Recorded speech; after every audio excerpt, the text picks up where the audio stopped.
I'm talking about the criminal activity of possibly taking a gap year. And if finances in these conversations are something that students like me are having, who come from privileged backgrounds, then it's really something that we should focus on. There's so much of sense of status associated with education, even though it should be the opposite. The most common thing I have heard about taking a gap year is, oh, you're wasting a year. Which is not true at all. As long as you're doing something that's benefiting you as a person and your well-being, nothing's going to waste. Like, university can wait. Gap years are very common. It's in Pakistan, or it's an East Asian thing or South Asian thing to think it's bad. People in the West, more often than not, take a gap year. I really don't care what someone else thinks about me taking a gap year, and there's no sense of failure at all. A lot of students have this misconception where they feel that, okay, they've taken the gap year, but when they'll apply to university, their application will be seen negatively or they'll be at a disadvantage. What's your take on that? I think that's not true.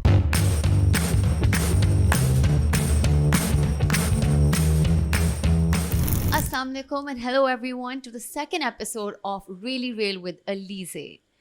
Today's episode is covering some questions that A-level students always ask but are afraid to own up to it. So it's a situation that they go through, they think about, but kahin na kahin society में एक sense of shame या fear associate किया जाता है, and I'm talking about the criminal activity of possibly taking a gap year. So, आज the guest I have with me is a special person, a gifted person, and a brave one. I have with me Laiba Farhan. And welcome, Laiba. Thank you for those very nice adjectives. No, I mean it, because Laiba, what you're doing and what she's doing is what I was talking about. Ki she has decided to take on a gap year and she's currently on one. So Laiba, let's talk about, I really want to keep it a little real today. And I want you to be able to feel free and be honest with us about your decision to take a gap year, the process. So the first question that I really want to make you feel comfortable with answering is, you've done your A-levels from Lyceum, you were at the learning tree before that. Yeah. When did you decide that, okay, I'm going to take a gap year? Okay, so a gap year was actually never on the cards for me. I did not want to. Mm-hmm. And I was ready to, get out the first chance I got. But around 2-ish months ago, I think I decided maybe, it's good to take a step back. Which was March, April? Yeah. Of your A2? Yeah. Okay. So March, April-ish, I decided, I think maybe I should consider it. Maybe I should take one. It'll be good. So yeah. So Laiba, when you decided to take a gap year, had you already applied to university? Yeah, I had. You had. Okay. So then how was having already applied and then deciding to take a gap year? So what I want to ask is, what were the factors that played in your decision of taking a gap year? So I had applied. I applied last year and I had gotten into my top choices as well. But there were a few things going on personally. And then, of course, with the economy of this country, everything's become kind of difficult. Yeah. And then just at home. And then I realized my parents have a lot of other stuff to focus on for now. Of course. And I also realized how emotionally dependent, especially my mother is on me. So I was like, maybe like one more year where I'm not studying and I'm kind of doing my own thing and spending time with them.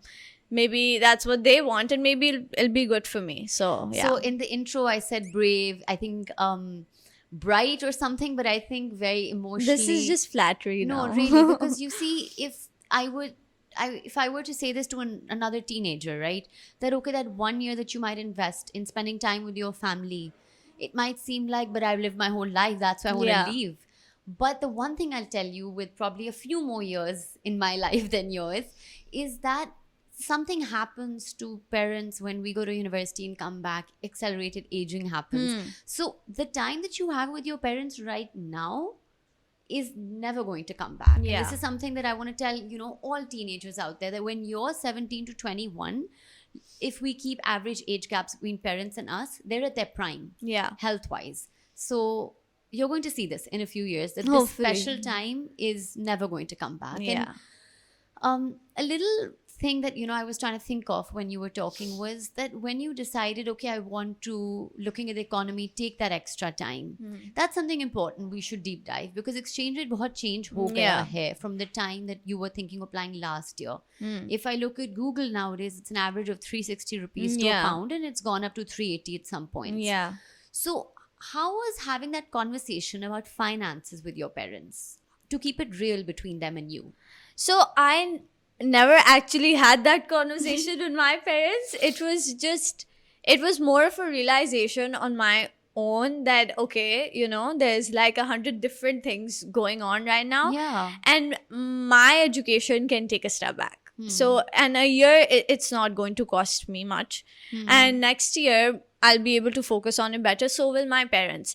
And if finances in these conversations are something that students like me are having, who come from privileged backgrounds, then, it's really something that we should focus on. Because then how do you think about people who come from not so well backgrounds? How do they deal with these situations when we also have to think about, these problems that our country is currently going through? बहुत relevant है. And I think वो जो sense of shame होता है या sense of guilt होता है, या we feel very sensitive talking about finances, ये change हो जाना चाहिए. Because at the time that we're going to universities, parents are probably building a full first house or maybe expanding the house, and usually there are other siblings who are also growing up.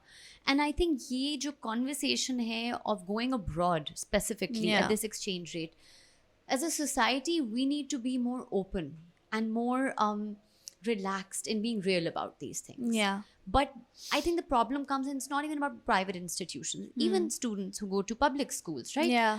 All our life, there's so much of sense of status associated with education, even though it should be the opposite. Education say we should be able to rise through the ranks of social mobility. So that's, I guess, something to think about. How did you deal, if there was any, peer pressure when you told your friends, when they're talking about booking their accommodations, applying for their IELTS, applying for their visa, and you were like, hey, yeah, I'm going, but just not yet. How did you deal with the sense of shame, guilt? I think shame to aapko nahi feel hua hoga. You're, mashallah, good like that. You're able to have the real conversations, but peer pressure thoda feel hua? Okay, so firstly, if you associate sense of shame with taking a gap year, because the most common thing I have heard about taking a gap year is, oh, you're wasting a year. Yeah. Which is not true at all. If you're doing something worthwhile, if you are, whether you're working, even if you're traveling, or even if you're just sitting at home, spending time with your friends, whatever you're doing, as long as you're doing something that's benefiting you as a person and your well-being, nothing's going to waste. Like, university can wait. Whatever's meant for you will come. Whichever university you're meant to go to, you'll go to. Like, no one can change that. And then secondly, peer pressure. So that's something I don't believe in. I'm very headstrong as a person, in the sense that whatever someone else thinks about me or my situation has got nothing to do with me. So were you always like that, or is it something you've picked up over time? This sense of self, being clear on who you are. I think I've been like this for a good amount of time, but I'm just generally very unbothered. So as long as I'm happy with my own situation, I really don't care what someone else thinks about me taking a gap year. And there's no sense of failure at all. Deep down, they know I'm not a failure, whoever is talking about it. And most importantly, I know I'm not. So I think that's enough. There's no sense of peer pressure that anyone should feel about taking a gap year. Amazing, amazing. And I know that a lot of people watching, students might feel they don't have it in them, that their opinion of their worth depends on what others think. And that's common. And on some Which is level, very critical also. You shouldn't have that. You shouldn't have that, but most people I've seen do face that. It's natural. And I think that kahin na kahin, if people say, no, but I'm just sensitive, or no, it matters to me, there are ways to build up on it if you're not naturally like that. And I can give, I guess, a tip over here, because I feel for a very long period of my time, I did really think about, or it bothered me on what other people thought. It did. And something that really recently worked for me was, of course, there are many things anyone can do. One thing that recently really worked for me was working out. Because the work that I do, a lot of is mind work, overthinking, overanalyzing. And I've said this earlier, having to get it right. But recently, just working out a little bit, I've seen it. I don't know, but it's working. Yeah. I don't know how. Everyone has a different route which they take Yeah. to have themselves feel fulfilled. Yeah. Right? And I think the worst route to take is letting that depend on someone else's opinion. Yeah. Like, you just do not let that happen, and it's very natural. It happens to the best Yeah, of but us. ho jata hai. Yeah, it happens. It I don't know, maybe it comes as a consequence of our own actions sometimes, but it does happen, and it's completely natural. And I think it takes a lot of control over your own emotions. And thoughts. Yes. Managing those circular thoughts. Yeah. Which is why they I drive think you crazy, by the way. which is why for me recently, because I've never been a very physically active person. I can think a lot, I can speak a lot, but when it Yeah. comes to actual movements of the day, really bad. So, everyone knows that, right? Oh, if you move, positive endorphins, all of the. And I was like, yeah, it's one of those things people say, one apple Everyone a day. says that. Yeah. But I'm telling you again, it's been probably 3 days I've been doing this. Not long. You're time, but already in feeling 3 days, better. I'm feeling better, Yeah. which is why I want to share that. Move a little. Whatever it is. If it's that 5 minutes of yoga, there's this YouTube page, Yoga with Bird. And she does 5-minute workouts for like yoga. But in 3 days, if it's working, then, whoever's watching, check that out. So, Laiba, you said that no sense of shame, no sense of peer pressure.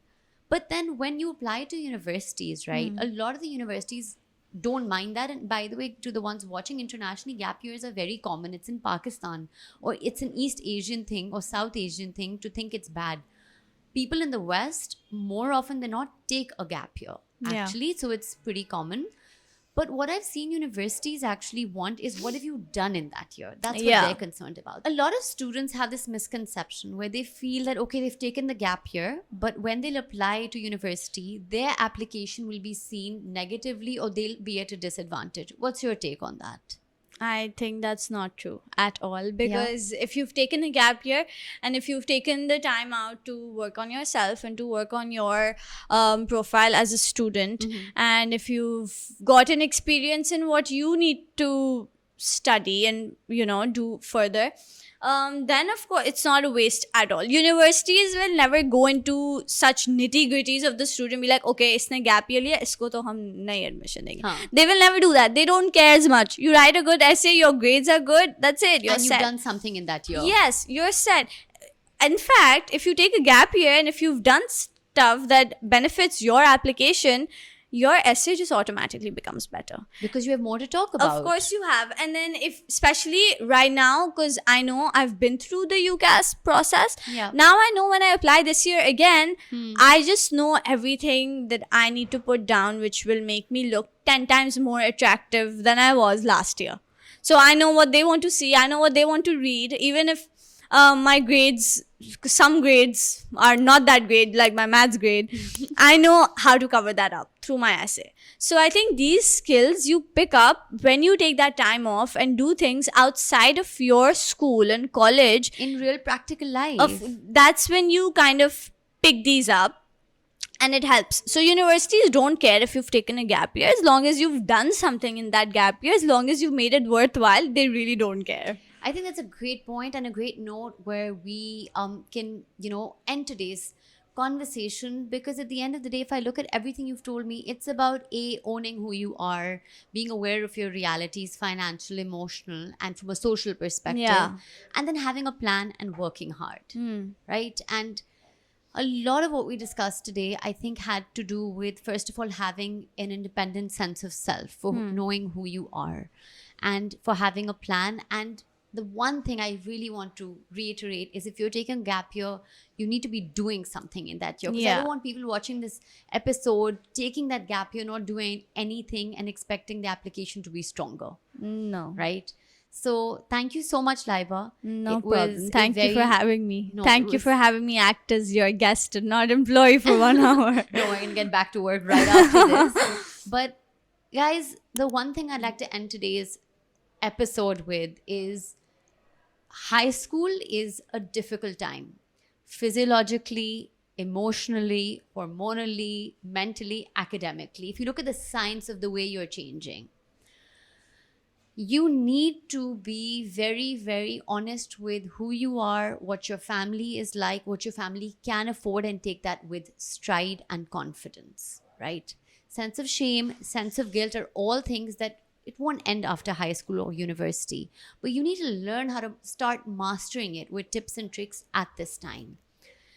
Gap year is something world across. I was telling Laiba, people take all the time, and actually, it makes the application stronger. They have more time to know what it takes, they have more time to build a strong application. So, let's do away with our high school years as being times where we feel peer pressure to do everything the same way. It's not, it's herd mentality, basically. Yeah. We need to get rid of herd mentality. No one size fits all. Everyone's situation is different, and that's beautiful, and that's what's going to make you unique and stand out. At the end of the day, we all want to stand out for Yeah. universities, jobs, and in everything. So thank you for watching. Be yourself and own who you are. It's going to take you a long way, and if you're struggling, give yourself time. Thank you so much for watching. In the comments, do let us know if this real conversation was really real or not. What more did you expect from us? What we can do differently. We're still in the early stages of the podcast, so your comments are going to be very conducive in how we go forward. Thank you for your time, and Allah Hafiz.